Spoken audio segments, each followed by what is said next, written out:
to another day of Draconian Clown World. So I saw a newspaper article talking about this executive order the governor of Tennessee signed that was, it kind of flew underneath everybody's radar. And so anyway, instead of going through the article, I thought I'd go straight to the executive order. Now, this is the thing that brought this up to my attention. I thought I'd share with anybody. Whether you're a Tennessean or not, this is something that you may want to be on the lookout for, that people notice right away and has them questioning. Now, first of all, you got to think about an executive order. It's not passed by the legislature. There's no debate. I mean, that's the key thing to everything of our republic is debate. And also remember, my philosophy is that even though I may not agree with what your proposal you're making, it doesn't mean that your argument doesn't have good points, and those good points would only make your proposal that much better. So I mean, debate is essential for our form of government. But an executive order strips debate and just goes, essentially, it's the governor could handwrite this if he wanted to. There's nothing stopping him. I'm sure he's got a team of nerds that sit around and come up with this stuff, which means they've gone online and they've found other states that have things like this, and they just copied and pasted, because nobody with intelligence would really write this way. But anyway, number 18 here on the executive order that's signed Monday. I guess it was signed Friday night. Yeah, and nobody, let's see, what does that say? When did it get received? Sorry. See, received, it was like Friday, doesn't have the time. So it was Monday, I guess, before anybody saw it, and then it was Tuesday night, I think is when I saw it. Anyway, temporary quarantine and isolation facilities may be constructed. Our infamous FEMA camps, they're back. The provisions of Tennessee Code, Section 6811-202. For brevity, I went ahead and read this code. This is the part where if you're building any facility that's going to be a healthcare facility, you have to submit a plan that has to be approved by the state. These plans are now suspended. I mean, and I question this. I mean, let's just break this down. I don't know right off the top of my head. I haven't given any research to this. I don't need to. This stuff's moving too fast. You just have to have these thoughts. You have to have these ideas. You have to be constantly thinking about this stuff. Does the governor have authority to just strip one part of the Tennessee Code? It's not even one whole section. It's not like it's 6811-202. It's subsection C. It's like taking out a line, so to speak. It's like line item veto. It doesn't strike to me that this is the power that the governor has.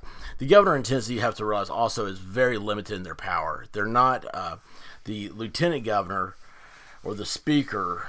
I'd say probably the lieutenant governor maybe has more power if they wanted to than the governor. They don't do it that way, but as far as if you equate money with power, that's where it would be at. So you're suspending this part of the code, so you can build facilities without any inspection. I mean, these are going to be Haitian huts, right? They are hereby suspended to allow the construction of temporary structures, the plans for which would otherwise be subject to review for new construction, additions, or substantial alterations as directed by the Commissioner of Health and the Director of Team. Okay, I said it, I don't think this was written very well. So the Commissioner of Health has to approve the plans for a healthcare facility. This 6811 part. Now, TEMA, what they're talking about, that's Tennessee Emergency Management Agency. It's like FEMA. But TEMA they kind of take over all the executive branch things in a state of emergency. So, well, first of all, do you feel like you're in a state of emergency? I mean, think about that one. Do you feel like you're under a draconian rule right now? Because you are. Uh, that's what the scary part is.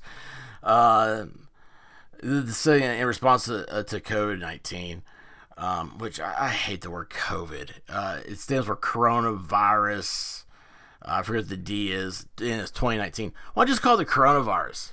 It rolls off the tongue better. COVID is stupid. It sounds like stupid nonsense that some bureaucrat came up with. That because they have no other job responsibilities. In response to Corona, provided that there shall be inspections of such structures to ensure safety as necessary.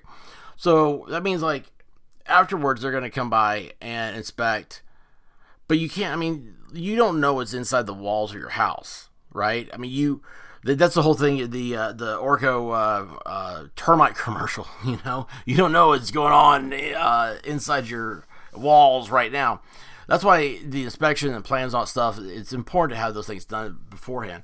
And also, you think, well, okay, it'd be better to have, like a private industry,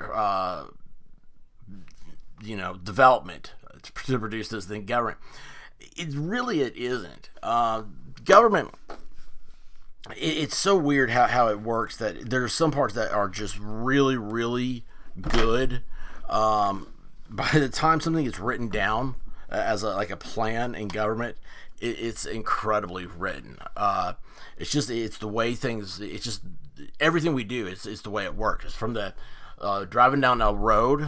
There's a certain grade percentage you're supposed to have. Each lane is supposed to be a certain width. There's so much depth to the asphalt that's supposed to be there. All this stuff is part of a well-oiled plan. It's usually when you start changing them around when things get messed up. So this is just like it's a money dump for temporary facilities because all these places are going to have to be torn down. That's something that's not discussed. But still, the fact that they're talking about building temporary quarantine places is what's terrifying people. So this executive order, August 6th, and it's going to last until October 5th. So that's 2 months, right? Well, in 2 months, let's see here. The month of September, the first weekend, the Tennessee Volunteers have their first home opening football game. It's 100,000 people fit in Neyland Stadium. Okay? Now, that's right in the middle of this whole FEMA Camps idea. Right? We've been trained our whole lives from movies, Hollywood, to be aware of this stuff. Isn't that kind of freaky? I mean, isn't that weird? Like, what's the plan here? We can't even get. You ask about mask, are you going to be wearing them or not? And people say, well, we don't know yet. You don't know yet? I mean, some of these things are pretty important, but I think there, virus-wise, it may not be that bad. I think that for personal power, something's happening. I think it's going to be we're going to have another lockdown, and I think this time it's going to be really harsh. And this just came to my attention. It's just a personal opinion. I have nothing to back any of this up with besides this one document here, which doesn't back anything what I'm saying up. It's just a lifelong of gut feelings. So anyway, check it out. See what you think. Glad you guys got to listen. If you don't mind, please subscribe. I'll keep you up to date on this stuff as long as I'm allowed to broadcast. And give me a thumbs up and share this with somebody. Let's get our own algorithm going. And God bless you. May the force be with you. I want every one of you to be happy and get rich and be good to somebody today. It'll make you feel better. All right? Other than that, peace out, y'all.